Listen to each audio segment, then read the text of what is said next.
Praise the Lord, praise the Lord, praise the Lord, wonderful people of God. It's such a joy to every day come with the word of the Lord to want to fellowship with you. I'm not here just to be your preacher, but I'm here to be your friend. I'm here to be your brother. And this is your friend and your brother, Shamusin Glory Abe from the Mega Charis International Ministries. And I'm here even on the broadcast of the Mega Breath Devotionals. And I believe that all these seasons you have been blessed.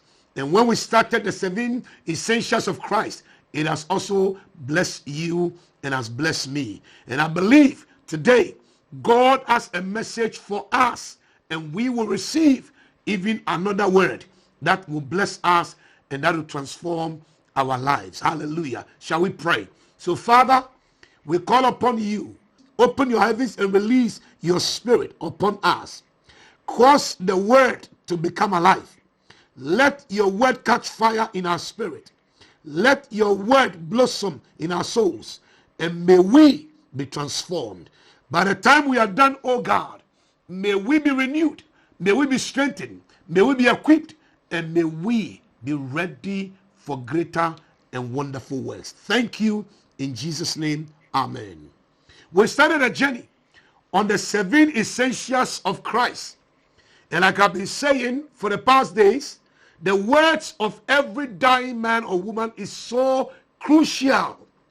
Most of the times, the speeches they give are very short, but they are like nuggets. They are like atomic bombs that when they drop, they can blast everywhere.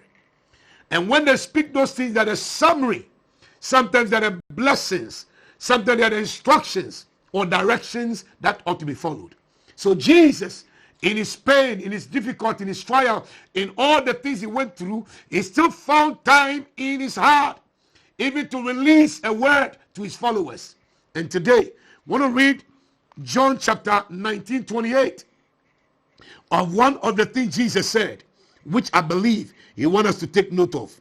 After this, Jesus, knowing that all was now finished, ended, said in fulfillment of the scripture, I thirst. I thirst. Most people have made commentaries on this verse, saying that Jesus Christ needed the vinegar in order to calm his pain. When that becomes the case, then we cannot call that as a full payment of the redemption of man. Because Jesus had to go through the full pain. He had to go through the full haul. He had to go through the rigorous sufferings and pain that buys man and redeems creation. So Jesus Christ was not crying for the thirst of vinegar or water or something else. In Psalm 69 verse 21, the Bible said that when I was thirsty, they gave me bitter drink to take. They gave me poisonous drink.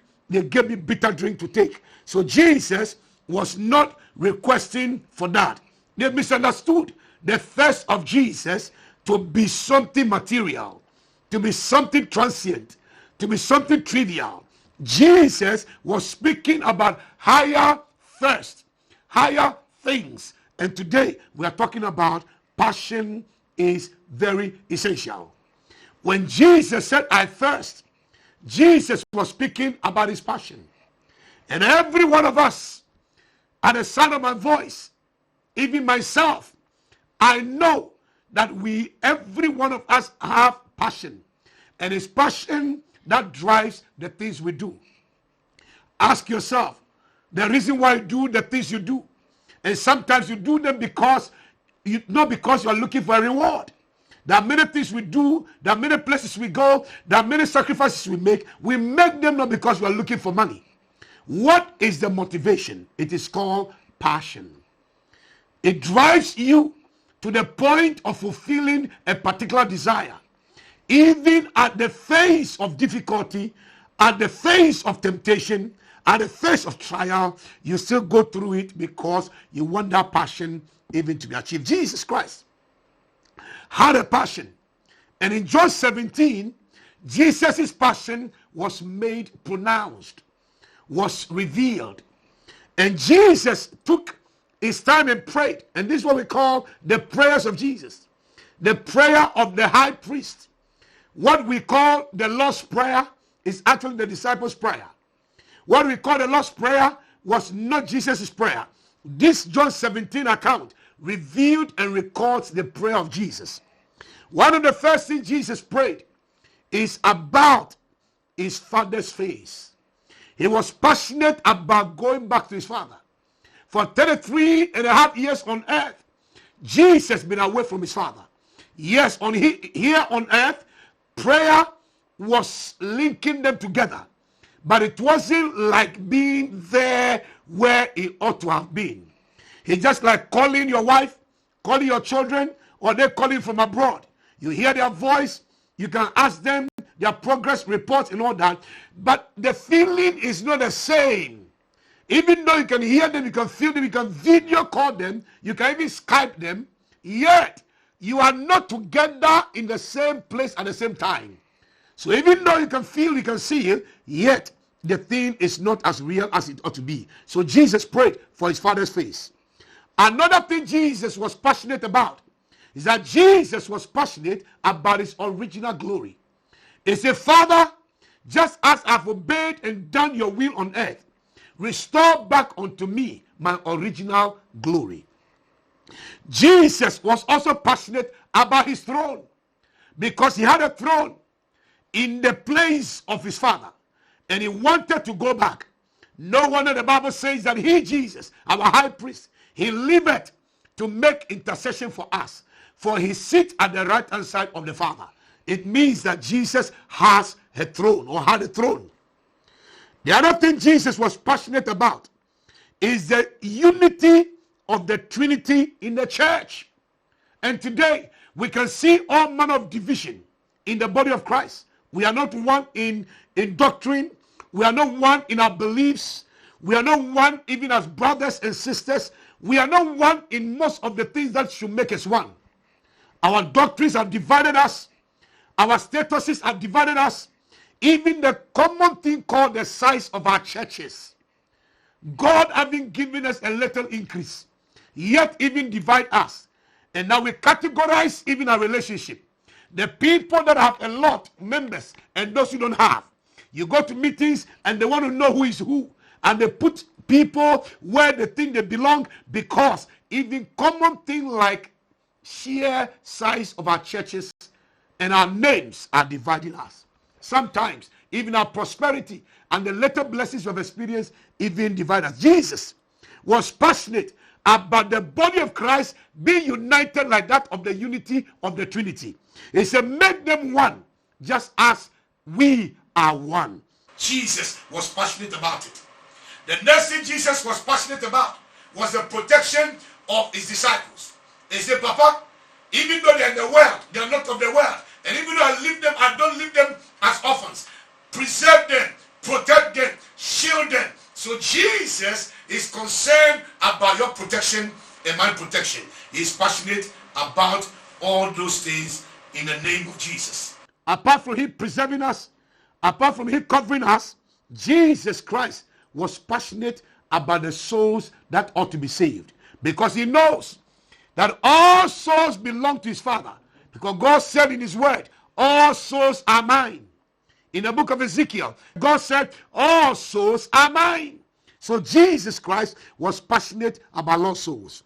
The last thing I found in John 17 that Jesus was passionate about was that Jesus was passionate about the expansion of his Father's kingdom.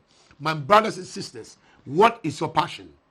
As we go through even this season and this learning experience and teaching time on the 7 essentials of Christ on the cross of Calvary, Jesus is calling you and I to be passionate about him, to be passionate about the kingdom, to be passionate about God, to be passionate about righteousness, to be passionate about everything that has to do with God, to be passionate about our nation, about people, how to build them, how to better our wealth and our lives. I pray that God will help you and I to discover a new passion in this season and at this moment, at this time. I believe that the word of the Lord has blessed all of us, and we are being touched by God, and is changing and transforming our passions from negative passions into positive passions, from worldly passions into righteous passions, from passions that destroy spirit, soul, and body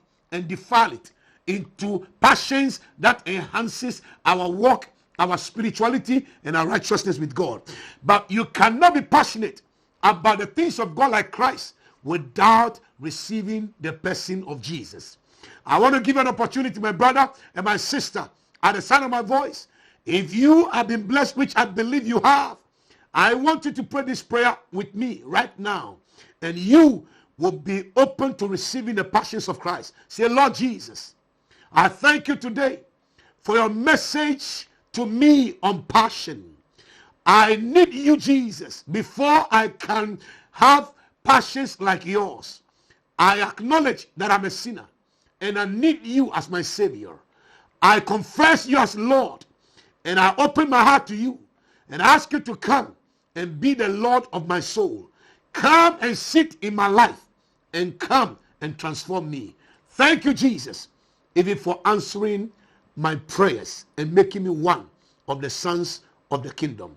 My brothers and sisters, I pray right now for everyone today, including myself, and we ask the Lord even to touch our passion and to touch us in a new way, just like David, who was so passionate about building a temple for God. Even when God, you disqualified him, out of his passion, he made provision for everything needed for that building.